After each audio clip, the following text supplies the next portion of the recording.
Up first, the lengths the Trump world went to try to influence the January 6th committee's star witness. This is according to the witness herself.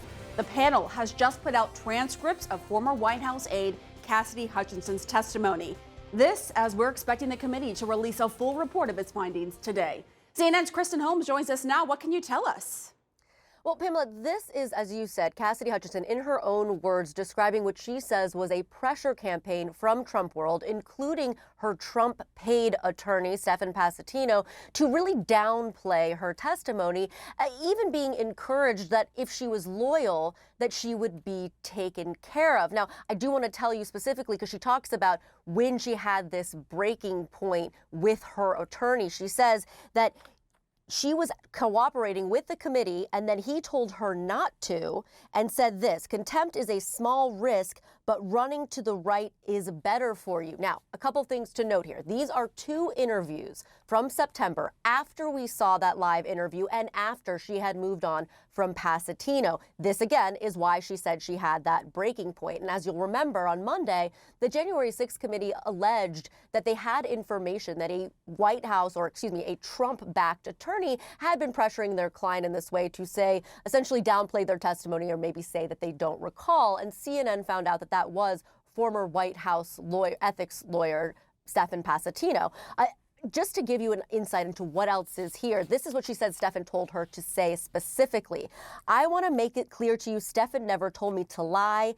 He specifically told me, I don't want you to perjure yourself, but I don't recall isn't perjury. They don't know what you can and can't recall. And that's something that he said to her on multiple occasions. Now, just to give you some insight into what her mind was at, this is what she says. She says that through this process, she was almost as though she felt like she had Trump himself looking over her shoulder, because she knew in some fashion it would get back to him if he said anything that he would find as disloyal. And that prospect of that genuinely scared me. That's what she says. You know, I'd seen this world ruin people's lives or try to ruin people's careers. I'd seen how vicious they can be. And I do want to read a statement here from her former lawyer, Stefan Passantino. This was in response to that CNN story saying that he was the person the January 6th committee alleged had been asking their client to downplay their testimony. He has not responded yet to the actual transcripts. Says, I believed Ms. Hutchinson was being truthful and cooperative with the committee throughout the several interview sessions in which I represented her. Now, Pamela, this is not the only thing that is in here. She also talks about getting jobs dangled in front of her, setting up meetings at the time she didn't have a job. Again, being told by people in Trump's orbit that if she was loyal, she would be taken care of, particularly being called by aides to Mark Meadows, who she had worked for, and saying that Mark is telling that aide to call her and say that she can say she doesn't recall if she doesn't recall. These are all things that she was feeling as part of the pressure campaign. And again, this is her own words describing what she felt was this campaign during this time. And one other thing I do want to note here, because there might be some question as to how she ended up with Passantino in the first place. And she describes that at length in these interviews, saying that she had exhausted every other option, that she was looking for someone and she couldn't actually afford a lawyer that she believed should be representing her. And that is when she turned to Trump world for help. All right. Wow, that's a lot there, Kristen. Thank you so much. Joining me now to discuss CNN's Lauren Fox, Politico's Alex Burns, Francesca Chambers of USA Today, and CNN legal analyst and former federal prosecutor Elliot Williams. Wow, remarkable. This is under oath from the committee's star witness, Cassidy Hutchinson. It's her fifth interview with the committee. And she really lays out this picture, Alex, of a pressure campaign coming at her from all ends of the Trump world, that she felt indebted to them and was repeatedly told to be loyal, that there could be jobs for her. And then, of course, we know she left and switched lawyers. What stands out to you? Look, I think that what stands out to me, first of all, we had heard some of these elements from the committee in a pretty vague fashion, right? That witnesses felt intimidated or deterred from speaking in one way or another. What really sort of pops out to me just as a political reporter is that we've known for the longest time that this is how Trump's world operates. Not necessarily with witnesses who are testifying under oath, but just pretty comprehensively. If you're a Republican candidate running somewhere in the country and you want his support, you need to bend the knee in some way. If you're a governor who's looking for ventilators for your state or disaster aid of some kind, you need to make a show of loyalty. So I think there's something that's not terribly shocking that this is how lawyers close to Donald Trump would be interacting with just people generally, but obviously the risks and consequences of behaving like this are totally different right now. And I think you do get, coming out of this committee, a picture of former President Trump and the people around him as not necessarily having adapted to a world where there are suddenly real consequences for their actions, where they don't control the Justice Department or the mechanics of congressional investigations. Yeah, I mean, some of this reads out of like a mafia novel or something. Like, oh my gosh, when I was reading it. And we should note again, this is Cassidy Hutchinson speaking under oath to the committee.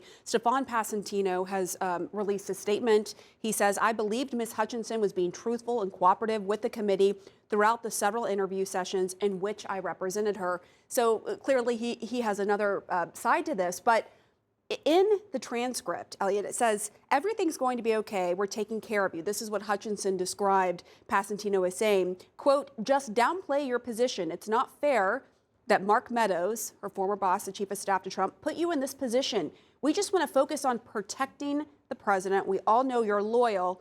Let's just get you in and out, and this day will be easy, I promise. Oh, Lord, where to begin? This is like first year of law school criminal law class playing out because of all the sort of issues this raises. Number one, what you have is knowledge on the part of the former president that he lost the election. That is relevant to an obstruction charge. It's relevant to a conspiracy to defraud the United States charge. And it's relevant to this false statement charge that they're talking about from the former president, that he knew he lost, right? And what you're going to see from the committee, I think, is rolling out all these statements where people brought to the former president the knowledge that he lost, right?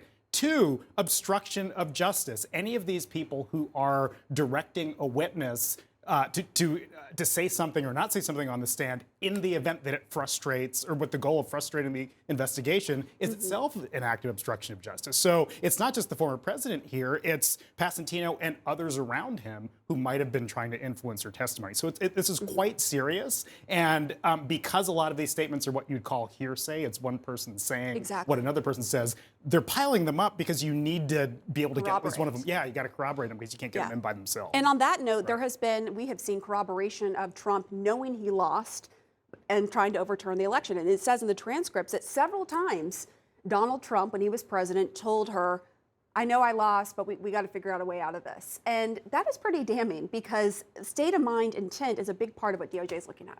Exactly. And I think that Mark Meadows told Cassidy Hutchinson a couple of times, according to these transcripts, that he also believed that the president knew he had lost. And that is significant here for what DOJ is looking at. We know that DOJ has started getting some of the information from this committee. It's going to be obviously up to them what they want to do here. The referrals do not require them to take any action. But I think that the large thing that stuck out to me was people forget that these are government employees. These are not wealthy individuals. Cassidy Hutchinson. She's only 26 She was years a old. junior Let's not forget staffer, this. right? And she is dealing with the fact she's going to have to go before this committee. And she was telling her mom that she felt like, what am I going to do? I can't afford a fancy lawyer that I think I probably need to get me through this. So she had to turn to Trump World for a period of time, in her own words. And I think that that is such a compelling part of this transcript and something that people back home, I think, need to remember about people who work in government. The context. Yeah. Exactly. I think that's important. Her age is important. The pressure she was under. I mean, she said many times in the transcript, she was relaying to the committee how scared she was. She was worried that if she turned on the president, that Trump World would turn on her. And you can imagine what a 26-year-old would be feeling. I'm curious what your take is on what she also said that Passantino allegedly told her. Contempt is a small risk, but running to the right is better for you.